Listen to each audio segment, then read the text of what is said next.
حضرت ابو شماسہ سے مروی ہے، فرمایا ہم حضرت عمرو بن عاص رضی اللہ تعالیٰ عنہ کی جان کنی کی حالت میں ان کے پاس موجود تھے۔ وہ کافی دیر روتے رہے، یعنی ان کا موت کا وقت قریب تھا اور سانس اکھڑ رہا تھا، اور اپنا چہرہ دیوار کی طرف کر لیا۔ ان کے بیٹے نے کہا، اے ابا جان، کیا حضور صلی اللہ علیہ وسلم نے آپ کو یہ خوشخبری نہیں دی تھی؟ کیا حضور صلی اللہ علیہ وسلم نے آپ کو یہ خوشخبری نہیں سنائی تھی؟ انہوں نے اپنا چہرہ سامنے کیا اور فرمایا، جس چیز کو ہم سب سے افضل شمار کرتے ہیں وہ یہ گواہی ہے کہ اللہ تعالیٰ کے سوا کوئی معبود نہیں اور حضرت محمد صلی اللہ علیہ وسلم اللہ تعالیٰ کے رسول ہیں۔ یعنی ہمارے پاس اگر کوئی چیز ہے یا جس عمل کا وزن سب سے زیادہ ہے وہ کلمہ لا الہ الا اللہ ہے یا شہادت ہے۔ میں 3 حالتوں میں سے گزرا ہوں، اپنا واقعہ زندگی کا بتاتے ہیں۔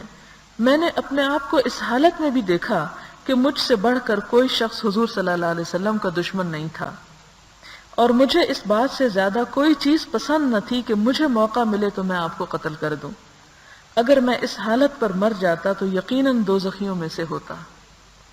اور جب اللہ تعالیٰ نے میرے دل میں اسلام کی محبت پیدا فرما دی تو میں حضور صلی اللہ علیہ وسلم کے پاس آیا اور کہا، اپنا ہاتھ نکالیے تاکہ میں آپ سے بیعت کروں، یعنی عہد لوں۔ آپ نے اپنا دایاں ہاتھ آگے بڑھایا تو میں نے اپنا ہاتھ روک لیا۔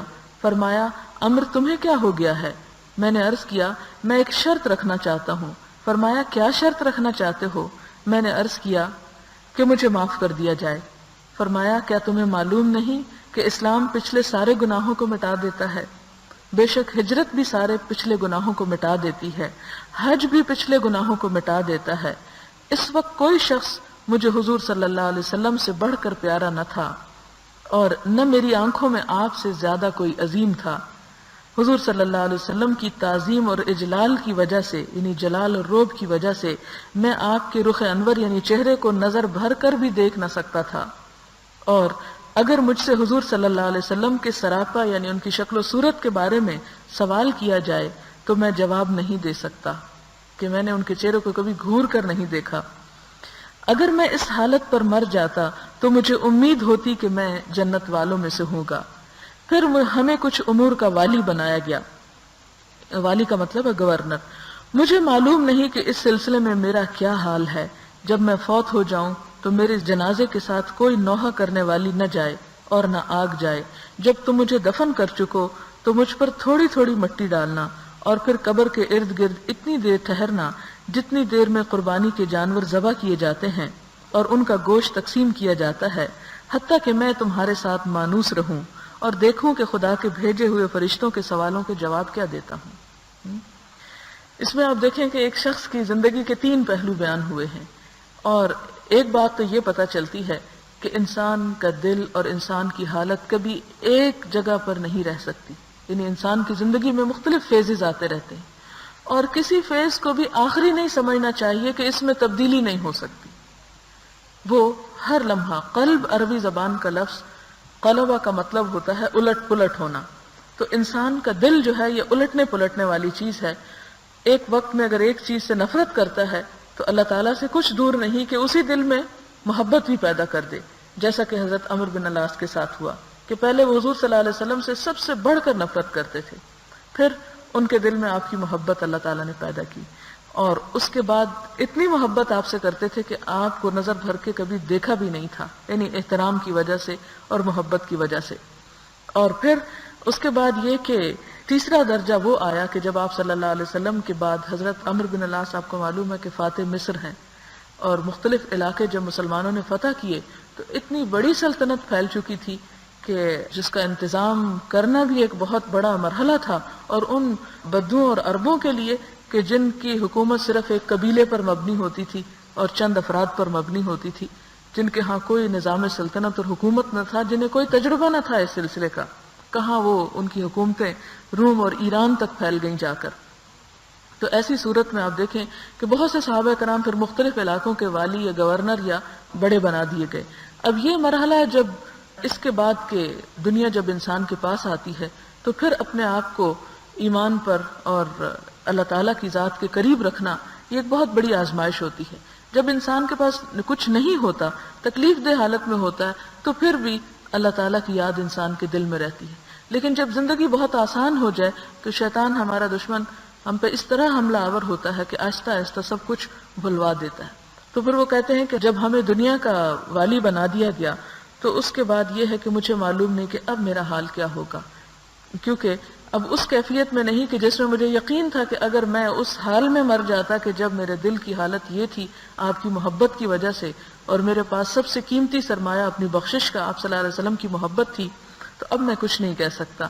پھر وہ مختلف وصیتیں کرتے ہیں. ایک تو یہ کہ میرے جنازے کے ساتھ کوئی رونے پیٹنے والی نہ جائے اور کوئی آگ نہ جائے. عربوں کے ہاں رواج یہ تھا کہ جب جنازہ جاتا تو پیچھے پیچھے عورتیں بین کرتی ہوئی جاتی اور آگ اٹھائے ہوئے ہوتی. یہ ایک سمبل تھا ان کے غم کا، اظہار کا. لیکن آپ صلی اللہ علیہ وسلم نے جاہلیت کی اس رسم کو ختم کر دیا کہ آئندہ ایسا نہ ہو. اور دوسری بات یہ کہ قبر میں دفن کرتے وقت تھوڑی تھوڑی مٹی ڈالنا. حقیقت یہ ہے کہ کوئی شخص کتنا بھی نیک کیوں نہ ہو اور کتنے بھی اس کے پاس اعمال کیوں نہ ہوں، لیکن قبر کا مرحلہ اور قبر میں جانے کا تصور انسان کے لیے بڑا ہی بے چین کن ہے. اور آپ دیکھیں کہ جس دنیا میں ہمارے ایک محاورے ہیں کہ ناک پہ مکھی نہ بیٹھنے دینا، اور تھوڑی سی بھی ڈسٹ ہمارے کپڑوں میں پڑ جائے یا جوتے پہ پڑ جائے تو ہم فوراً اس کو جھاڑتے ہیں. تو وہ مرحلہ واقعی تکلیف دہ مرحلہ ہے کہ جب ساری کی ساری مٹی ہی انسان کے اوپر آ پڑتی ہے، اس کے سوا اس کے ارد گرد اوپر نیچے دائیں بائیں اور کچھ بھی نہیں ہوتا سوائے مٹی کے. اور اسی کے لیے اللہ تعالیٰ فرماتے ہیں کہ اس مٹی سے ہی تمہیں پیدا کیا اور اسی میں دوبارہ تمہیں لوٹایا جائے گا. اور انسان کا جسم مر کر پھر دوبارہ مٹی ہی ہو جاتا ہے. اور یہی دراصل انسان کی حقیقت بھی ہے دنیا میں جیسا بھی ہو. تو یہاں پر وہ کہتے ہیں کہ جب ڈالنا تو تھوڑی تھوڑی ڈالنا. ظاہر ہے کہ کسی چیز کا اپنے اوپر ایک دم کثرت سے، اور پھر آپ دیکھیں مٹی بھی تھوڑی نہیں ہوتی، کتنا گہرا وہ گڑھا ہوتا ہے اور اس کے اوپر یعنی منوں کے حساب سے مٹی جا پڑتی. تو کہتے تھوڑی تھوڑی ڈالنا کہ پھر میں اس سے مانوس ہوں اور پھر میرے پاس رہنا. کتنی دیر رہنا؟ اتنی دیر کہ جتنی دیر میں ایک جانور ذبح کیا جائے، پھر اس کا گوشت بنایا جائے اور تقسیم کر دیا جائے. ابھی قربانی کی عید گزری ہے تو آپ اندازہ لگا سکتے ہیں کہ کتنے دیر اس میں درکار ہوتی ہے. کم از کم 2-2.5 گھنٹے تو اس کا سارے کام میں لگ ہی جاتے ہیں.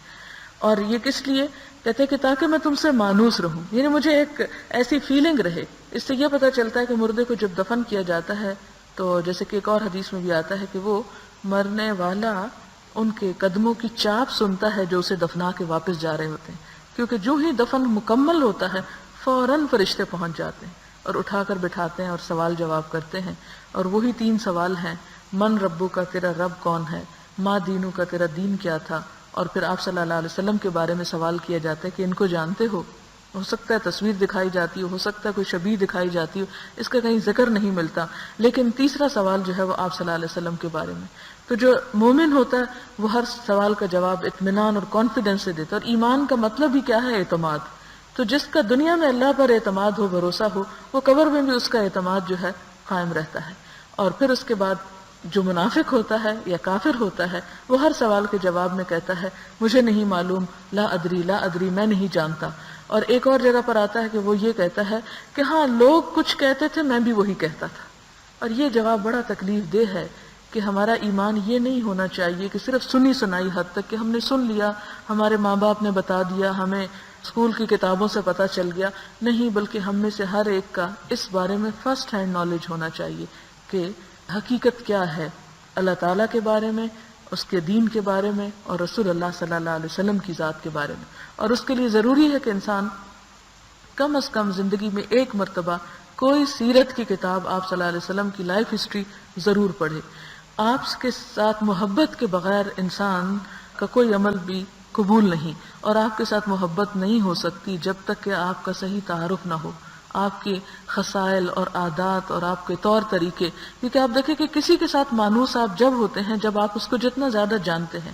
تو آپ صلی اللہ علیہ وسلم کو بھی جتنا انسان جانے، ان کے بارے میں پڑھے، اتنا ہی آپ کے بارے میں دل میں ایک محبت کے جذبات پیدا ہوتے ہیں. تو یہاں پر وہ پھر کہتے ہیں کہ میں دیکھوں کہ خدا کے بھیجے ہوئے فرشتوں کے جواب کیا دیتا ہوں، یعنی اپنے امتحان میں جو پہلا امتحان ہے مرنے کے بعد اس میں کامیاب ہوتا ہوں یا نہیں ہوتا.